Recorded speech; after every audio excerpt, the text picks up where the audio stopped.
আচ্ছা, এবার কুরবানি তো গরু কিনে আলছি। অত বড় হইয়া যে কুরবানিটা দিতাছি, নাম ডাক কি কিছু আছে দেশটার মধ্যে আমার? আরে বেড়া এইটা এবার কোন লাগে যে নই গে বই খালি তোমার গপ যে নই বই এনে তোমার গপ এলাকার মাঝে বেড়া তোমার উপরে কেউ আছে বেড়া আচ্ছা, যে আচ্ছা। বড় গরু কিনছো খালি তোমার গপই চলে কি তা কও?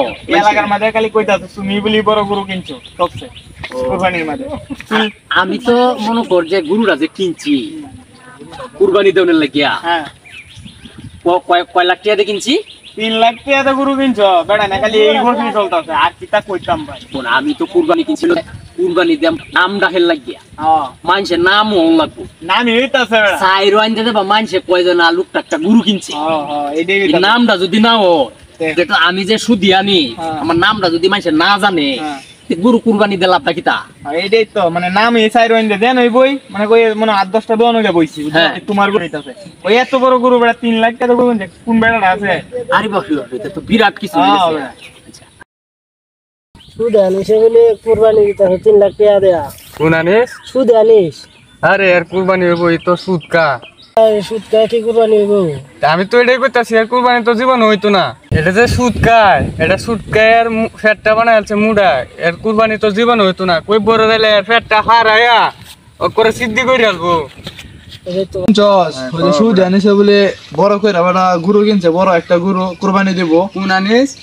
ওই যে সুদ খাই দে, কোন ওই যে ফ্যাট মুডা আনিস? ওই যে সুদ খাই দে এর আবার কুরবানি হইব বেটা, এত সুদ খায় বেটা হবে না, ফুটি দে বাস যাইবো বেটা। আমরা তো এটাই কইতাছি, মরলে ফুকটি দে বাদ যে দিব একটা, এই বাসটাই তো অন রেডি করতেছে। হ্যাঁ বেটা, এটাই তো বেটা করবো, ইয়া তো কুরবানি হইতো না। আমি জীবন হইতো না বেটা। এবার মানুষের দেখাইতাছে আমি বড় করে গরু কিনছি, এই সে আইতে মানুষের কথা এরা দেশ গিয়া আমার গরুটা যে মাইসের দেখাই তারবো বেটা।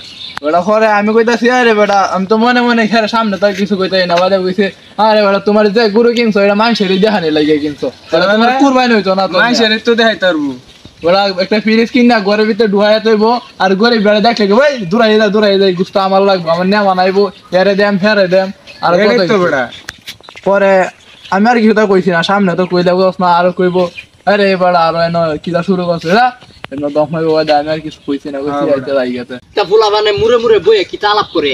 এটা সব তুমি আপনার আলাপ চলতেছে আপনার গপ চলতেছে আপনি এই যে গরুটা কিনছেন এটা সব আলাপ আর সমস্যা হয়েছে এটা নয় খালি আপনার এই যে সুদ কাইন যে সুদের গপটা খালি এই যে এইটা এটা তো ফুলা মানে কি বুঝে সুদ কি তা দেশ কোনো সুদ না, এটা হইলো ইন্টারেস্ট, সেটার নাম হচ্ছে ইন্টারেস্ট।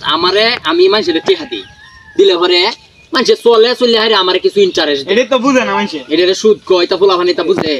মানে আমি যে বড় গুরু কিনছি এটা এখন মানুষের সহ্য হইতাছে না, দেখছো তো তারা গপ করবো তো গপ তো কখন লাগবো। মুরে মুরে গপ এটাই চলতেছে আমার মতে যে এমন একটা বড় গুরু কিনতেছে কি তোর মেয়ে কেউ আছে নাকি মেয়ে আপনার উড়ে মেয়ে এই দেশটা। বাজারকে গপ শুনি বাজারও মেয়ে আপনার গপ না করলে লইব মেয়ে আপনার গপ ই করন লাগবো বাজার দোয়ান বাড়ে গপ করে মেয়া বাজার গিয়ে রে হ মানে চা দিবে মাইসেরে, যত মানুষ আছে হ মানে চা দিবে, তুই হুদ করে কেলা দেখো যে আনিস ভাই চা খাইতেছে বেরি বেটা বড় রে কুরবানি যে গরু কিনছে 3 লাখ টাকা দিয়া, মানে মাইসেরে হুরানি লাগবো কি একটা লোক হতে বাদ না তাই আচ্ছা হ মানে চা দিবে আর খালি কইবে যে গরু কিনছি। আর বাজারও দে তার মানে নেই গপ মেয়া আচ্ছা বউ হইলে তো ভালো বেটা, এটা তো আমার দোষা।